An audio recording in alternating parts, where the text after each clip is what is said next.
Pakistan occupied Kashmir एक autonomous territory है जिसे पाकिस्तान ने दो पार्ट्स में डिवाइड किया है। पहला है पाकिस्तान कंट्रोल्ड कश्मीर और दूसरा है गिलगिट बाल्टिस्तान। दोनों ही रीजन्स इंडिया के जम्मू एंड कश्मीर के एक्सटेंशंस हैं। पाकिस्तान कंट्रोल्ड कश्मीर 10 डिस्ट्रिक्ट्स में डिवाइडेड है। मुजफ्फराबाद इस रीजन का कैपिटल है जो झेलम रिवर की ट्रिब्यूटरी नीलम, जिसे इंडिया में किशन गंगा कहा जाता है, पर स्थित है। वहीं गिलगिट बाल्टिस्तान लगभग 65,000 स्क्वायर किलोमीटर में फैला है और पाकिस्तान कंट्रोल्ड कश्मीर से 5 टाइम्स बड़ा है। गिलगिट बाल्टिस्तान फिलहाल 3 एडमिनिस्ट्रेटिव डिवीजन्स और 10 डिस्ट्रिक्ट्स में डिवाइडेड है। यहाँ पर 50 से ज़्यादा 7,000 मीटर एंड अबव वाले माउंटेन पीक्स हैं और वर्ल्ड के 3 longest glaciers outside polar regions पाए जाते हैं। 1947 में इंडिया के पार्टीशन के दौरान ब्रिटिश गवर्नमेंट ने अपनी पैरामाउंटेंसी अबेंडन की। प्रिंसली स्टेट्स को 3 ऑप्शन दिए गए, इंडिया या पाकिस्तान ज्वाइन करें या फिर इंडिपेंडेंट रहे। जम्मू एंड कश्मीर के रूलर और वहां की पॉपुलेशन के बीच और जम्मू एंड कश्मीर का एक्सेशन कहाँ होना चाहिए, इस पर काफी कॉन्फ्लिक्ट्स थे और कौन कहाँ जाना चाहता है इसको लेकर भी काफी विवाद थे। कुछ हिस्टोरियंस के अनुसार महाराजा हरि सिंह ने पीजेंट्स पर प्यूनिटिव टैक्सेस इम्पोज करना शुरू किया था। इस टैक्स के खिलाफ लोकल रिवॉल्ट हुआ पर एडमिनिस्ट्रेशन ने उसे ब्रूटली सप्रेस किया। एडमिनिस्ट्रेशन के हाई हैंडेडनेस के कारण पूंछ में, जो वेस्ट पंजाब के रावलपिंडी डिवीजन को बॉर्डर करता है, वहां अपराइजिंग शुरू हो गई। उन्होंने ऑलमोस्ट पूरा डिस्ट्रिक्ट कंट्रोल कर लिया और अक्टूबर 3, 1947 को रावलपिंडी में प्रोविजनल गवर्नमेंट स्टैब्लिश किया। अक्टूबर 21 को एक अहम घटना घटी। नॉर्थ वेस्ट फ्रंटियर प्रोविंस के पाश्तून ट्राइब्स पाकिस्तान के सपोर्ट से जम्मू एंड कश्मीर को एनेक्स करने के लिए घुसे। उन्होंने मुजफ्फराबाद और बारामूला को कैप्चर किया, जो श्रीनगर से सिर्फ 32 किलोमीटर पर था। अक्टूबर 24 को महाराजा ने उस वक्त के होम मिनिस्टर सरदार वल्लभ भाई पटेल से मिलिट्री असिस्टेंस मांगी। पटेल ने रिस्पॉन्ड करते हुए कहा कि इंडिया उनकी मदद नहीं कर सकता जब तक वो इंडिया में एक्सीड नहीं करते।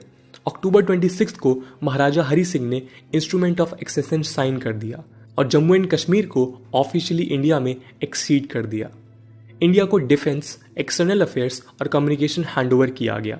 इंडिया ने इमीडिएटली ट्रूप्स श्रीनगर भेजी और इंडिया पाकिस्तान में जंग छिड़ गई और इंडियन फोर्सेस ने पाकिस्तानी सपोर्टेड फोर्सेस को बैकफुट पर ला दिया।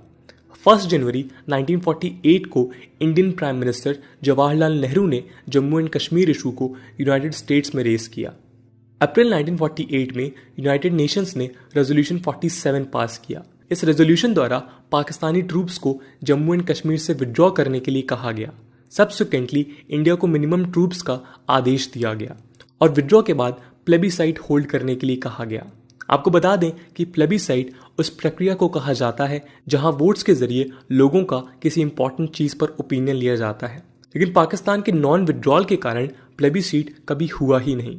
फाइनली 1949 में कराची एग्रीमेंट द्वारा सीज फायर लाइन स्टैब्लिश हुआ और दोनों साइड्स ने अपना एग्जिस्टिंग पोजीशन मेंटेन किया, जो रफली modern day line of control से मैच करता है। कुछ सालों बाद 1963 में सिनो पाकिस्तान एग्रीमेंट के तहत पाकिस्तान ने 5,000 स्क्वायर किलोमीटर के ट्रांस काराकोरम ट्रैक्ट या शाशगम ट्रैक्ट को चाइना को गिफ्ट किया। गिलगिट बाल्टिस्तान के नॉर्थ वेस्ट में लोकेटेड शाशगम अब चाइना के शिनजियांग उइगुर ऑटोनॉमस रीजन का पार्ट बन गया है। इसके बाद 1972 में शिमला एग्रीमेंट द्वारा सीज फायर लाइन को officially line of control designate किया गया और दोनों कंट्रीज ने कश्मीर डिस्प्यूट बायलैटरली सॉल्व करने का डिसीजन लिया। फरवरी 22, 1994 को इंडियन पार्लियामेंट ने एक रेजोल्यूशन पास किया। State of Jammu and Kashmir has been, is and shall be an integral part of India. इसी के साथ इंडिया ने डिमांड किया कि Pakistan illegally occupied territories vacate कर दे। सितंबर 26, 2020 को यूएन जनरल असेंबली में इंडिया ने यही स्टैंड रिट्रेट किया और अपना फिजिकल ज्यूरिसडिक्शन एक्सटेंड करने की बात की। लेकिन रिसेंटली पाकिस्तान ने गिलगिट बाल्टिस्तान को प्रोविजनल 5th प्रोविंस डिक्लेयर किया। ये यूएन रेजोल्यूशंस, कराची एग्रीमेंट और शिमला एग्रीमेंट दोनों को वायलेट करता है।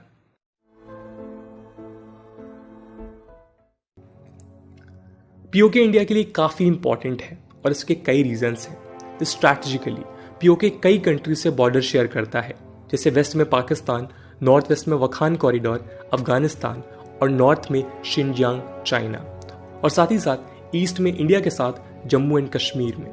Geographically PoK fresh water resources और नेचुरल रिसोर्सेज से अबेंडेंट है।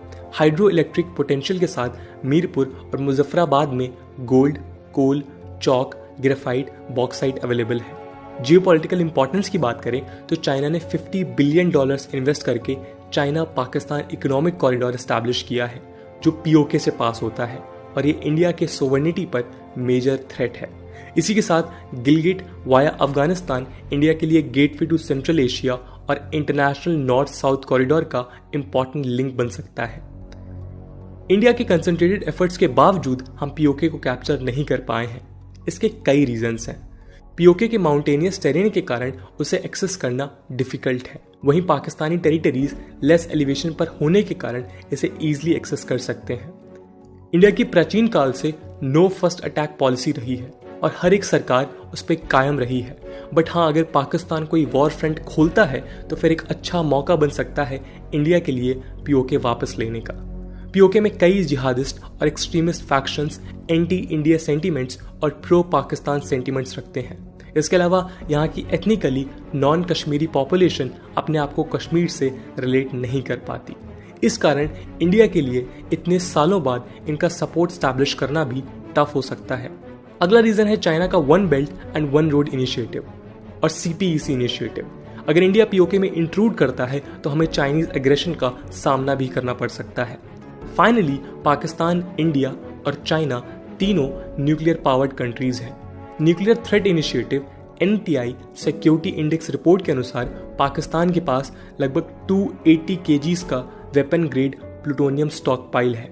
न्यूक्लियर रिटेलिएशन और पॉसिबल वॉर दुनिया भर के लिए एक हेडेक हो सकता है और इस पूरे रीजन के पीस को हिंडर कर सकता है। इसलिए भी पीओके को मिलिटरीली कैप्चर करना एक मेजर चैलेंज रहा है। न्यूक्लियर वेपन्स के इमरजेंस ने दुनिया भर के देशों को किसी भी तरह के वॉर में एंगेज होने से सेटर किया है। फॉर एग्जाम्पल, चाइना ताइवान को अपनी टेरिटरी मानता है, लेकिन यूएसए के ताइवान को सपोर्ट की वजह से उसने आज तक इसे मिलिटरीली कैप्चर करने के प्लान को बैक बर्नर में रखा है। इंडिया को अपना स्टैंड मजबूत करने के लिए कई इंपॉर्टेंट स्टेप्स लेने होंगे। पहला ऑप्शन है कि इंडिया एक PoK administration in exile setup कर सकती है, जिसमें पीओके रेफ्यूजीज पार्टिसिपेट करेंगे। इस स्टेप से पीओके रेफ्यूजीज को एक प्लेटफॉर्म मिलेगा अपना ग्रीवियंस वॉइस करने के लिए, और वो एडमिनिस्ट्रेशन का पार्ट भी बन सकते हैं। पीओके की पॉपुलेशन ने कई बार पाकिस्तान के रिप्रेशन के बारे में आवाज उठाई है। इंडिया इस पॉपुलेशन का सपोर्ट पीओके के रेफ्यूजीज के थ्रू गेन कर सकता है और पाकिस्तान को ग्लोबल लेवल में एलिनेट कर सकता है, जो पीओके पर अपने स्टैंड को मजबूत करने में मददगार हो सकता है। इसके अलावा जम्मू एंड कश्मीर के लेजिस्लेटिव असेंबली में 24 सीट्स पीओके के लिए रिजर्व्ड है, जो फिलहाल वैकेंट है। Jammu and Kashmir reorganisation act 2019 के तहत जब तक पाकिस्तान इसको वैकेट नहीं करता और पीओके में इलेक्टेड रिप्रेजेंटेटिव्स अपॉइंट नहीं होते, तब तक ये सीट्स वैकेंट रहेंगी। इस एक्ट को अमेंड करके सीट्स भरी जा सकती हैं और पीओके का डेमोक्रेटिक पार्टिसिपेशन हो सकता है। वहीं गिलगिट बाल्टिस्तान के लोग भी काफ़ी निगलेक्टेड फील करते हैं। उन्हें अब तक पाकिस्तान में फुली इंटीग्रेट नहीं किया गया है और वो काफ़ी डिस्क्रिमिनेशंस भी फेस करते हैं। इसी के साथ बढ़ते चाइनीज प्रेजेंस के कारण लोकल फियर करते हैं कि उनकी टेरिटरी चाइना को सौंप दी जाएगी। इस कारण इंडिया एडवांटेजियस पोजीशन में होगी अगर गिलगिट बाल्टिस्तान रिप्रेजेंटेटिव और प्रो इंडिया एक्टिविस्ट को इंडिया में रहने का इन्विटेशन दिया जाए। मोस्ट इंपॉर्टेंटली, इंडिया को चाइना के साथ ओपन डायलॉग इनिशिएट करना चाहिए। इस स्टेप के द्वारा हम गिलगिट में सीपीईसी इन्वेस्टमेंट्स को एड्रेस कर सकते हैं।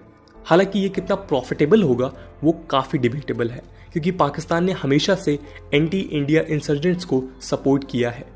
इसके अलावा अफगानिस्तान तालिबानी इंसर्जेंसी के कारण पॉलिटिकली अनस्टेबल है। यूएसए के विड्रॉल के बाद अगर अफगानिस्तान में एक प्रो इंडिया गवर्नमेंट पावर में आती है तो इंडिया को काफ़ी बेनिफिट्स हो सकते हैं। अगर इंडिया अफगानिस्तान को मिलिट्री सपोर्ट एक्सटेंड करता है तो पीओके को कैप्चर करने में भी आसानी होगी। फाइनली, ग्लोबल सपोर्ट इंडिया के सभी मूव्स के लिए इंपॉर्टेंट है। अगर हम अफगानिस्तान में यूएसए की मदद करें तो यूएसए अफगानिस्तान से क्विकली विड्रॉ कर सकता है और उन्हें इंडिया के रूप में एक रीजनल पावर मिल जाएगा। बदले में यूएसए इंडिया को पीओके पर ग्लोबल सपोर्ट दिलाने में हेल्प कर सकता है। चाइना पाक नेक्सस के अगेंस्ट इंडिया ऑलरेडी यूएसए के साथ क्वाड में इंगेज कर रहा है। क्वाड के साथ इंप्रूविंग रिलेशंस को भी इंडिया ग्लोबल लेवल पर लेवरेज कर सकता है। 78,000 स्क्वायर किलोमीटर के इस पार्ट को इंडिया अगर मेयरली एक्वायर करता है तो ये गारंटी नहीं है कि लास्टिंग पीस इंश्योर होगा। इंडिया ऑलमोस्ट 35% बजट डिफेंस पर स्पेंड करता है, जिसका majority share Jammu and Kashmir में जाता है। ये डिफेंस बजट कश्मीर इंसर्जेंट्स और पाक सपोर्टेड टेररिस्ट को काउंटर करने के लिए होता है। अगर हम पीओके को मिलिटरीली एक्वायर करेंगे तो इसका इकोनॉमिक कॉस्ट बढ़ सकता है, क्योंकि इंसर्जेंसी एक मेजर प्रॉब्लम है जिसको एड्रेस करना जरूरी है। इस मिलिट्री एक्विजिशन से नेशनल रिसोर्सेज डाइवर्ट हो सकते हैं, जिसका direct impact rest of India के डेवलपमेंटल एक्टिविटीज पर पड़ेगा। फाइनली आर्टिकल 370 के रिवोकेशन के बाद ये बेटर होगा कि इंडिया पहले जम्मू एंड कश्मीर को स्टेबलाइज और डेवलप करे। यहाँ का डेवलपमेंट और पीपल सपोर्ट इंडिया को पीओके को वापस कंट्रोल करने में काफी मददगार साबित होगा और फ्यूचर पीस इंश्योर करने में भी हेल्पफुल हो सकता है। इन टोटलिटी सभी रीजनल पार्टीज और स्टेक होल्डर्स को एक्टिवली डिसीजन मेकिंग में इन्वॉल्व करके भी हम पीओके पर एक यूनाइटेड नेशनल स्टैंड ले सकते हैं। दोस्तों, आपका क्या ओपिनियन है? इन बताए गए मेथड्स के अलावा और ऐसे कौन से स्टेप्स हैं जो हमें मदद कर सकते हैं पीओके को वापस पाने में? और यहाँ पे जो भी पॉइंट्स हमारे द्वारा मेंशन हैं उसमें क्या क्या डिबेट के पॉइंट्स उठ सकते हैं, कमेंट सेक्शन में बताना मत भूलिएगा। आज की वीडियो के लिए इतना ही। आई होप आपको वीडियो पसंद आई होगी, और अगर पसंद आई है तो अपने दोस्तों के साथ शेयर करना मत भूलिएगा। हम मिलते हैं अगले वीडियो में, तब तक के लिए जय हिंद, जय भारत।